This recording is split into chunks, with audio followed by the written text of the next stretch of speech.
जैसे ही युवक ने दरवाजा खोला और कार से बाहर निकला, उसने एक दबंग उपस्थिति की और उन दोनों को घूरने लगा।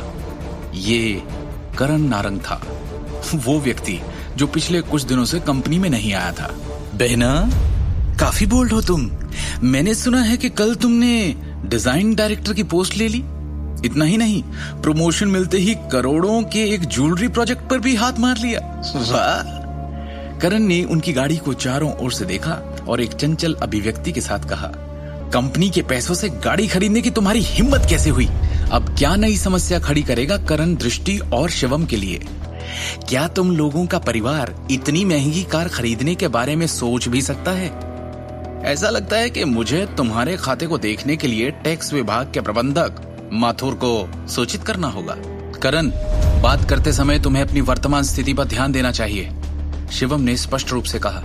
इस समय तुम कंपनी की सहायक कंपनी के बिक्री चैनल के प्रभारी प्रबंधक हो।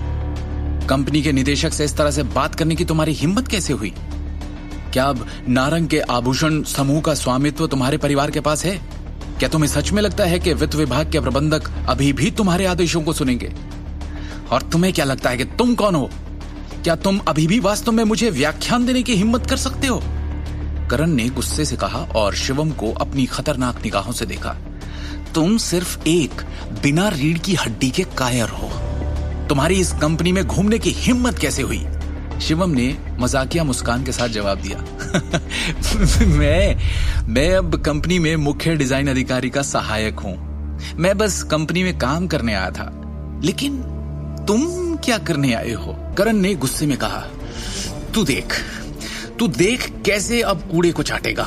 अगर मैंने आज तुझे मार मार कर खत्म नहीं कर दिया, तुझे तेरी औकात ना याद दिला दी, तो मेरा नाम भी करण नहीं। फिर उसने अपना हाथ उठाया और शिवम के चेहरे पर थप्पड़ मारने ही वाला था। शिवम अपने चेहरे पर एक फीकी मुस्कान प्रकट करने से पहले बिना 1 इंच भी हिले अपनी स्थिति में खड़ा हो गया।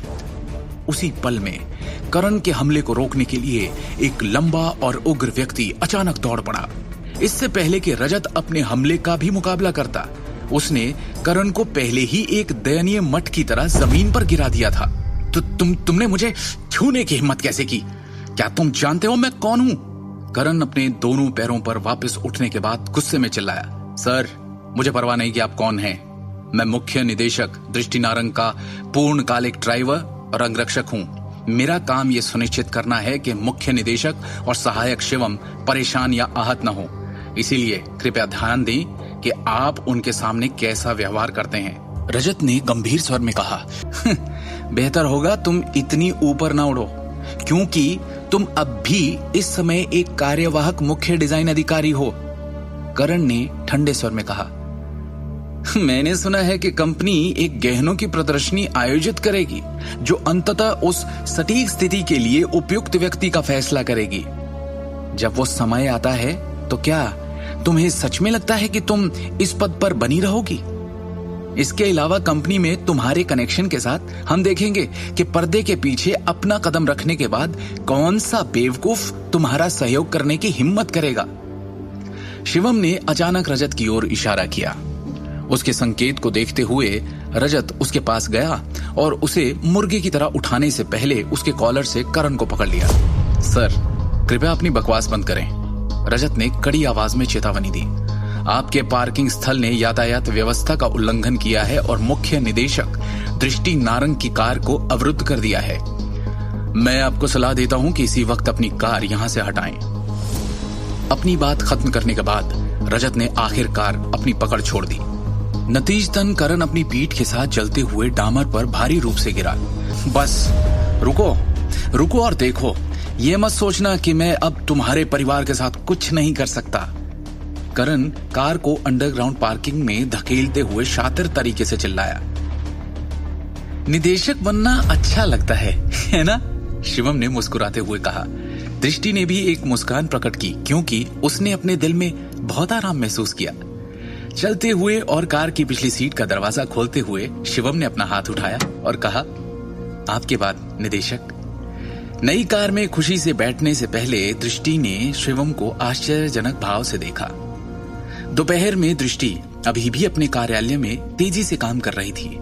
विश्व के राजा परियोजना के दस्तावेजों को गंभीरता से संशोधित कर रही थी। एक पाठ संदेश प्राप्त करने के बाद शिवम ने दृष्टि को सूचित किया कि लिफ्ट से नीचे जाने से पहले वो छुट्टी ले लेगा। जब वो कीमती नारंग एम्पायर के टावर के प्रवेश द्वार पर पहुंचा तो सड़क के दूसरी तरफ एक काली कार पहले से ही उसका इंतजार कर रही थी। आगे की कहानी जानने के लिए देखिए अगला एपिसोड सिर्फ पॉकेट एफएम के YouTube चैनल पर और शिवम द हिडन वॉरियर के सारे एपिसोड्स को सुनने के लिए डिस्क्रिप्शन में दी लिंक से डाउनलोड करें पॉकेट एफएम ऐप।